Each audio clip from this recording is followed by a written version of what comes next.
तो हेलो दोस्तों, कैसे हो? आई होप आप सब बढ़िया होंगे, मस्त होना चाहिए। दोस्तों, लुसेंट सीरीज़ का आज 8वां दिन है। इससे पहले 7 वीडियो अपलोड है। अगर आपने नहीं देखा है तो जाकर देख लीजिए, क्योंकि लुसेंट सीरीज आपके लिए बहुत ही ज़्यादा महत्वपूर्ण है, क्योंकि यहाँ से सारे एग्जाम में क्वेश्चन आते हैं। ठीक है, वो आप जानते हैं। और तो सिंपली वीडियो को फॉलो कीजिएगा। अगर आप मेरे चैनल पर नए तो चैनल को सब्सक्राइब कीजिएगा, वीडियो को लाइक शेयर कमेंट जरूर कीजिएगा। ठीक है, तो चलिए देरी न करते हम वीडियो को स्टार्ट करते हैं। और आज का जो टॉपिक है गुप्तकाल, तो गुप्तकाल याद रखिएगा 319 ईस्वी से 1540 ईस्वी तक ये आपको गुप्तकाल चला। ठीक है, तो चलिए इसका ऑब्जेक्टिव देखते हैं। ठीक है, और सिंपली उत्तर देने का कोशिश कीजिएगा।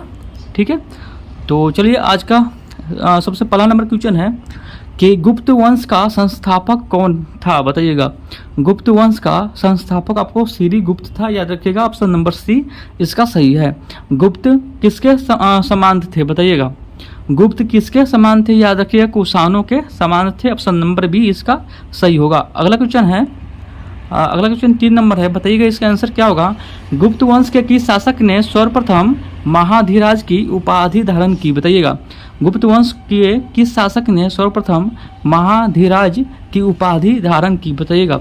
याद रखिएगा चंद्रगुप्त प्रथम ने ये किया, उपाधि धारण किया। ठीक है, अगला क्वेश्चन को चलते हैं, चौथा नंबर। तो चौथा नंबर सिंपली मिलान करना है, तो याद रखिएगा प्रयाग इलाहाबाद प्रस्ती अभिलेख आपको समुद्रगुप्त का है। ठीक है, याद रखिएगा। और बिलसंड स्तंभ लेख किसका है, तो याद रखिएगा कुमार गुप्त का है। भीतरी स्तंभ लेख किसका है, तो याद रखिएगा अस्तंग गुप्त का है। ठीक है, और अगला है मदसौर लेख किसका है, तो याद रखिएगा बंधु वर्मन का है। ठीक है, तो चलिए कूट में इसका आंसर देखते हैं कौन सा होगा।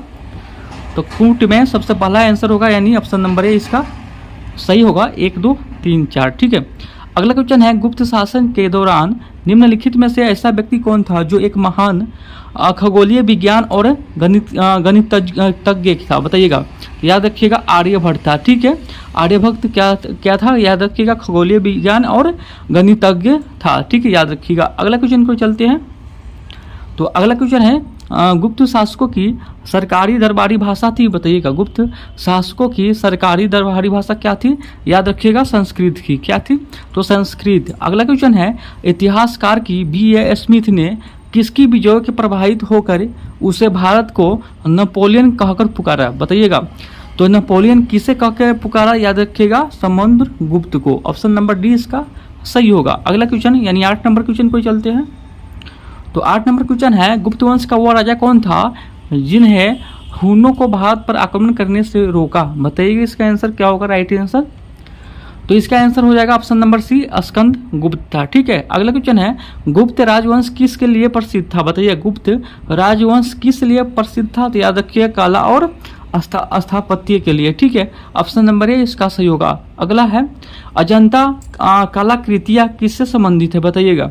तो अजंता कलाकृतियाँ आपको गुप्त काल से संबंधित है। ऑप्शन नंबर डी इसका सही होगा। अगला क्वेश्चन है कुछ विद्वानों के अनुसार कवि कालिदास किसकी राज कवि थे, बताइएगा। कुछ विद्वानों के अनुसार कवि कालिदास किसके राज कवि थे, तो याद रखिएगा चंद्रगुप्त प्रथम और विक्रमादित्य का। ठीक है, अगला क्वेश्चन है अजंता चित्रकारी का विषय वस्तु निम्नलिखित विषय से किससे संबंधित है, तो याद रखिएगा बौद्ध धर्म से संबंधित है। अगला क्वेश्चन है उत्तर गुप्त युग में जो विश्वविद्यालय प्रसिद्ध हुआ था वो कौन था, तो उत्तर गुप्त युग में जो विश्वविद्यालय प्रसिद्ध हुआ था वो नालंदा विश्वविद्यालय था। ठीक है, अगला क्वेश्चन को चलते हैं।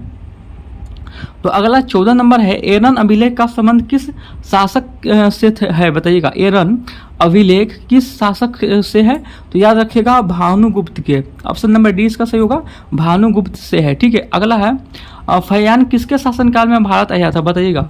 फयान किसके शासनकाल में भारत आया था, याद रखिएगा चंद्रगुप्त द्वितीय के शासनकाल में। ठीक है, अगला है भारतीय संस्कृति का स्वर्ण युग किसे कहा जाता है, बताइएगा। तो स्वर्ण युग यानी गोल्डन एज आपको गुप्त काल को कहा जाता है, इंपोर्टेंट है, याद रखिएगा।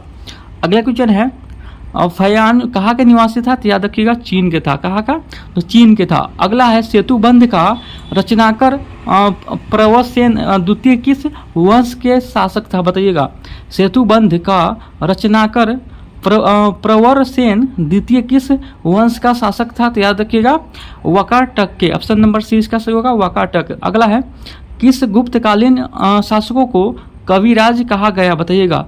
किस गुप्तकालीन शासक को कविराज कहा गया, याद रखिएगा, समुद्रगुप्त को कहा गया। अगला है स्कंदगुप्त को किस स्तंभ लेख में स्क्रोपम कहा गया, बताइएगा। स्क्रोपम कहा गया, याद रखिएगा। कहोम स्तंभ अभिलेख, ऑप्शन नंबर ए इसका सही होगा। कहोम स्तंभ अभिलेख, ठीक है, ऑप्शन नंबर ए इसका सही होगा। अगला क्वेश्चन यानी 21 नंबर की ओर चलते हैं। तो 21 नंबर का आंसर बताइएगा। श्रीलंका के राजा मेघवर्ण किस स्थान पर भगवान बुद्ध का मंदिर बनवाने के लिए समुद्रगुप्त को अनुमति मांगी थी, बताइएगा। तो राजा मेघवर्मन ने किस स्थान पर भगवान बुद्ध का मंदिर बनवाने की अनुमति ली थी, याद रखिएगा, बोध गया में, ठीक है। मंदिर निर्माण कला का जन्म सर्वप्रथम कब हुआ, बताइएगा। मंदिर निर्माण कला का जन्म गुप्त काल में ही हुआ, शुरू हुआ, याद रखिएगा, ठीक है। अगला 23 नंबर, समुद्रगुप्त द्वितीय ने विक्रमादित्य की उपाधि कब धारण किया, बताइएगा। तो कब धारण किया, याद रखिएगा। इसका आंसर की बात करें, ऑप्शन नंबर ए हो जाएगा। शकों का उन्मूलन करने के बाद, ऑप्शन नंबर ए इसका सही होगा। गुप्त काल के सर्वाधिक लोकप्रिय देवता कौन थे, तो याद रखिएगा विष्णु थे। गुप्त काल के सर्वाधिक लोकप्रिय देवता कौन थे, याद रखिएगा विष्णु। अगला क्वेश्चन को चलते हैं 25 नंबर। तो 25 नंबर का आंसर बताइएगा। चंद्रगुप्त द्वितीय ने अपनी किस विजय की खुशी में चांदी के विशेष सिक्के जारी किया, बताइएगा। किस खुशी में चांदी के सिक्के जारी किया, तो याद रखिएगा शकों को पराजित करने के बाद ये चांदी की सिक्कों को जारी किया, ठीक है, याद रखिएगा। अगला है 26 नंबर। मेहरौली स्थित लौह स्तंभ का निर्माण किस सदी में हुआ। मेहरौली स्थित लौह स्तंभ का निर्माण आपको चतुर्थ सदी ईस्वी में हुआ, ऑप्शन नंबर ए इसका सही होगा। अगला है 27 नंबर। तो सिंपली आंसर देने का कोशिश कीजिएगा जितना हो सके। तो 27 नंबर है, फयान और वेरसंग ने डैश के राज्यों को देखा, तो याद रखिएगा चंद्रगुप्त, विक्रमादित्य एवं हर्षवर्धन क्रमशः को देखा, ऑप्शन नंबर डी इसका सही होगा। धन्वंतरी थे, तो क्या था बताइएगा। धन्वंतरी चंद्रगुप्त विक्रमादित्य के राज दरबारी के 9 रत्न में से एक, जो कि प्रसिद्ध चिकित्सा थे ये। धन्वंतरी क्या थे, तो चिकित्सा थे, याद रखिएगा, इंपोर्टेंट है। अगला क्वेश्चन है, गुप्तकालीन शासक प्रणाली किस प्रकार की थी, बताइएगा। गुप्तकालीन शासन प्रणाली किस प्रकार की थी, याद रखिएगा, राजतंत्रात्मक, ठीक है, याद रखिएगा, ऑप्शन नंबर ए इसका सही होगा। अगला है, फयान द्वारा रचित ग्रंथ कुआ की निम्न में से किसका विवरण नहीं मिलता है, बताइएगा। फयान द्वारा रचित ग्रंथ कुआओं की में निम्न में से किसका विवरण नहीं है, तो याद रखिएगा बौद्ध धर्म और बौद्ध धर्म के सिद्धांतों का वर्णन नहीं है। अगला क्वेश्चन को चलते हैं। तो अगला है, इस बताइएगा आंसर। गुप्त स्थापत्य कला का सर्वोत्कृष्ट मंदिर निम्न में से कौन सा है, बताइएगा। तो याद रखिएगा देवगढ़ का दशावतार मंदिर, ऑप्शन नंबर बी इसका सही होगा। अगला है, अजंता की गुफाओं में किन गुफाओं का वर्णन गुप्त काल में हुआ है, बताइएगा। अजंता की गुफाओं में किन गुफाओं का वर्णन, मतलब किन गुफाओं का निर्माण गुप्त काल में हुआ है, तो याद रखिएगा 16, 17 एवं 19 गुफाओं का निर्माण हुआ है, ठीक है। अगला है, अमरकोश के लेखक अमर सिंह कौन है, अमर सिंह किस शासक के दरबार से जुड़े थे, बताइएगा। याद रखिएगा चंद्रगुप्त द्वितीय के दरबार से जुड़े थे। गुप्त संवत 319-320 को प्रारंभ किसका श्रेय किसे दिया जाता है, बताइएगा। तो गुप्त संवत को प्रारंभ करने का श्रेय किसे दिया जाता है, याद रखिएगा चंद्रगुप्त प्रथम को। चंद्रगुप्त प्रथम ने गुप्त संवत का प्रारंभ किस उपलक्ष्य में किया, बताइएगा। किस उपलक्ष्य में किया, तो याद रखिएगा अपने राज्यारोहण के स्मारक के रूप में, ठीक है, ऑप्शन नंबर ए इसका सही होगा। अगला क्वेश्चन है 36 नंबर, याद रखिएगा। प्रयाग प्रस्ती अभिलेख का लेखक हरिसेन किस शासक के दरबार का कवि था, बताइएगा।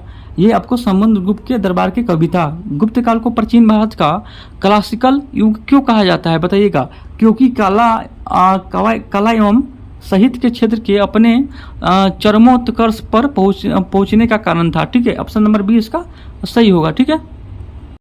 तो चलिए अगला क्वेश्चन है, सरनाथ सरनाथ के धम्यक स्तूप का निर्माण किस काल में हुआ था? याद रखिएगा गुप्त काल में हुआ था। किस काल में? तो गुप्त काल में हुआ था। ठीक है, गुप्त काल की सोने की मुद्रा को क्या कहा जाता था बताइएगा? याद रखिएगा दिनार कहा जाता था। गुप्त काल में सोने की मुद्रा को दिनार कहा जाता था। अगला है कुमार संभव महाकाव्य किस कवि ने लिखा? याद रखिएगा कालिदास ने लिखा। किस कवि ने लिखा? तो कालिदास ने लिखा। नालंदा विश्वविद्यालय की स्थापना का युग क्या था? तो गुप्त काल में ये स्थापना हुआ नालंदा विश्वविद्यालय। ठीक है, याद रखिएगा। अगला क्वेश्चन है गुप्त युग में भू राजस्व की दर थी बताइएगा? तो ये उपज का उठा भाग था। उपज का उठा भाग था। ऑप्शन नंबर बी इसका सही होगा। अगला तो 43 नंबर है, इसका आंसर बता देगा। नगरों का क्रमित पतन किस काल की एक महत्वपूर्ण विशेषता थी बताइएगा? तो गुप्त काल की थी। ठीक है, किस वंश के शासकों ने मंदिर एवं ब्राह्मणों को सबसे अधिक ग्राम अनुदान में दिया? तो याद रखिएगा गुप्त वंश ने इसको दान में दिया, दान अनुदान में दिया। ठीक है, अगला क्वेश्चन है दिल्ली के महरौली के कुव्वत उल इस्लाम मस्जिद के प्रांगण में स्थित प्रसिद्ध लौह स्तंभ किसकी स्मृति है? याद रखिएगा चंद्र की स्मृति। ऑप्शन नंबर 20 का सही होगा चंद्र के। ठीक है, अगला क्वेश्चन पे चलते हैं।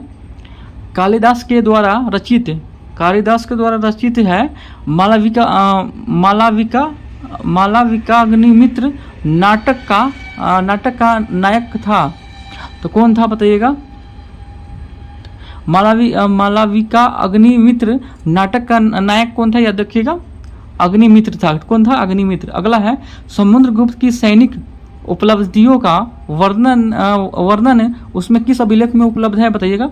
समुद्रगुप्त की सैनिक का उपलब्धियों का वर्णन किस अभिलेख में है? तो याद रखिएगा प्रयाग के अभिलेख में। ठीक है, अगला है निम्न में से किस काल में स्त्रियों के पुरुष का बराबरी थी बताइएगा? निम्न में से किस काल में स्त्रियों की पुरुषों से बराबरी थी? याद रखिएगा गुप्त काल में। ठीक है, अगला क्वेश्चन है कौन सा राजवंश हूनों के आक्रमण से अत्यंत विचलित हुआ बताइए? कौन सा राजवंश हूनों के आक्रमण से अत्यंत विचलित हुआ? याद रखिएगा गुप्त वंश। ठीक है, निम्न में से कौन सा नाटक कालिदास ने नहीं लिखा है? तो कौन सा? याद रखिएगा जानकी हरण। ठीक है, अगला है अजंता गुफाओं के सिरखी जैसी गुफाओं मध्य प्रदेश में कहा है? याद रखिएगा बाघ यानी धार में। ठीक है, याद रखिएगा गुप्त वंश ने डायरस की अवधि में शासक किया। तो गुप्त वंश ने डायरस की अवधि में शासन किया। याद रखिएगा 319 से 500 ईस्वी तक यह शासन किया। ठीक है, बाल विवाह की प्रथा आरंभ हुई तो गुप्त काल में ही हुई। ठीक है, सोने के सर्वाधिक सिक्के किस काल में जारी किया? याद रखिएगा गुप्त काल में सर्वाधिक सोने का सिक्का जारी हुआ। ठीक है, अगला क्वेश्चन है यूरोप भाषा में अनुवादित प्रथम भारतीय ग्रंथ कौन सा है? याद रखिएगा अभिज्ञान शकुंतलम। अब ऑप्शन नंबर 20 इसका सही होगा। सती प्रथा का पहला उल्लेख कहाँ से मिलता है? याद रखिएगा एरन अभिलेख से मिलता है। एरन अभिलेख से। गुप्त वंश के निम्नलिखित शासकों का क्रमशः लगाइए। ठीक है, तो सबसे पहले कौन था? याद रखिएगा चंद्रगुप्त प्रथम था, उसके बाद आपको समुद्रगुप्त था, उसके बाद चंद्रगुप्त द्वितीय, उसके बाद आपको कुमारगुप्त यानी, और उसके बाद स्कंदगुप्त यानी ऑप्शन नंबर ये इसका सही होगा 1 2 3 4 5। ठीक है, अगला है 58 नंबर गुप्त कालीन सिक्का का सबसे बड़ा ढेर कहाँ से प्राप्त हुआ? तो याद रखिएगा भरतपुर बयाना से प्राप्त हुआ। ऑप्शन नंबर ए इसका सही होगा। 58 यानी 59 नंबर की क्वेश्चन को चलते हैं।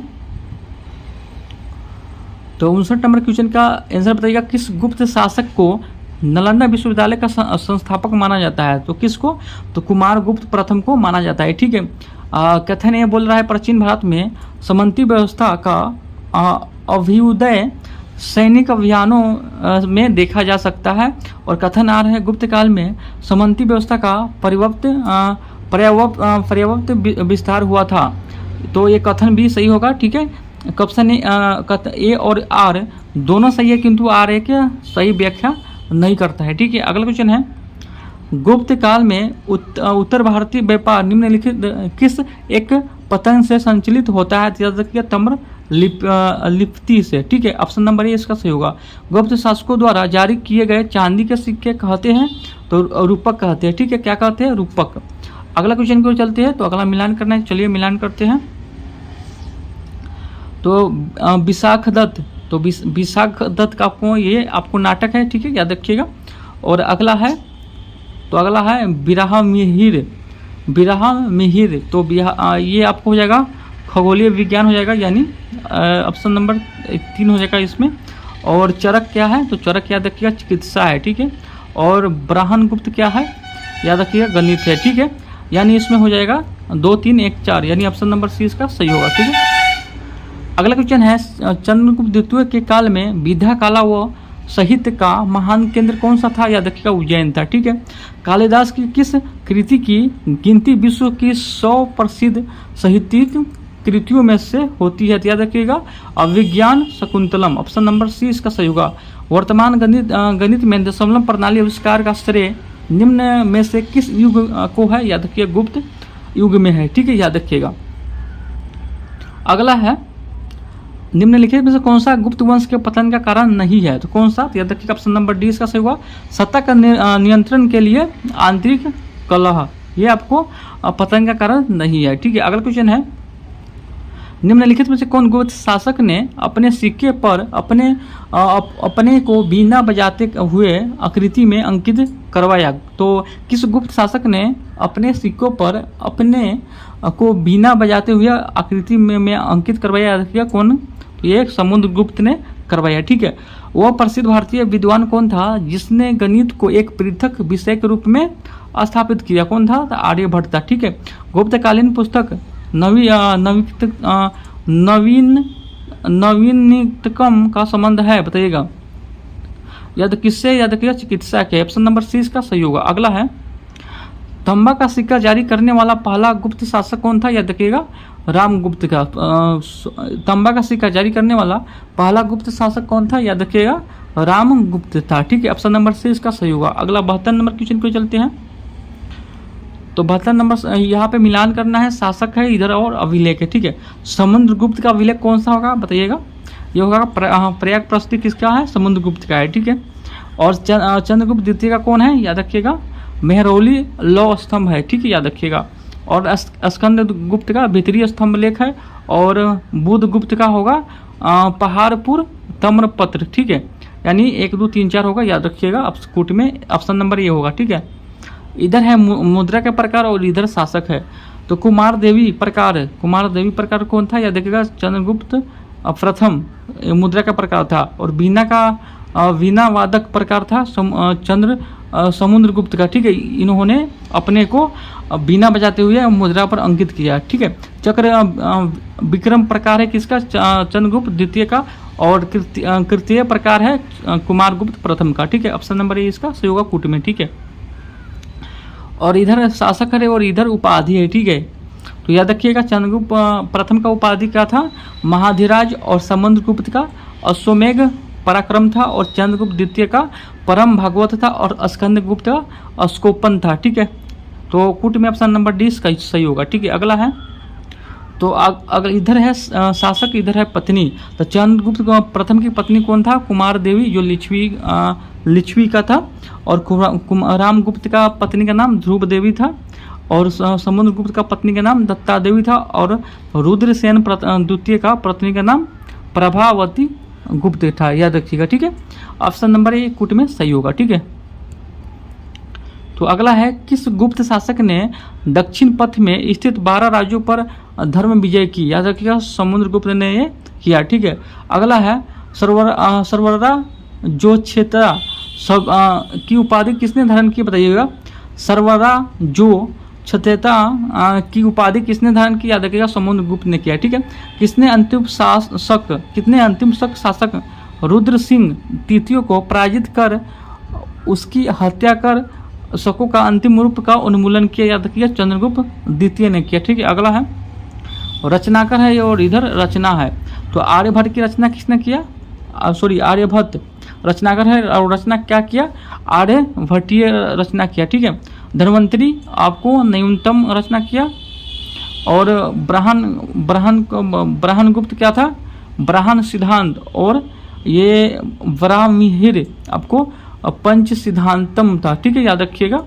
इसका कूट में आंसर देख लेते हैं 79 का। तो 79 का कूट में आंसर आपको कौन हो जाएगा, याद रखिएगा 79 का 1, 2, 3, 4 होगा, ठीक है। अगला क्वेश्चन को चलते हैं।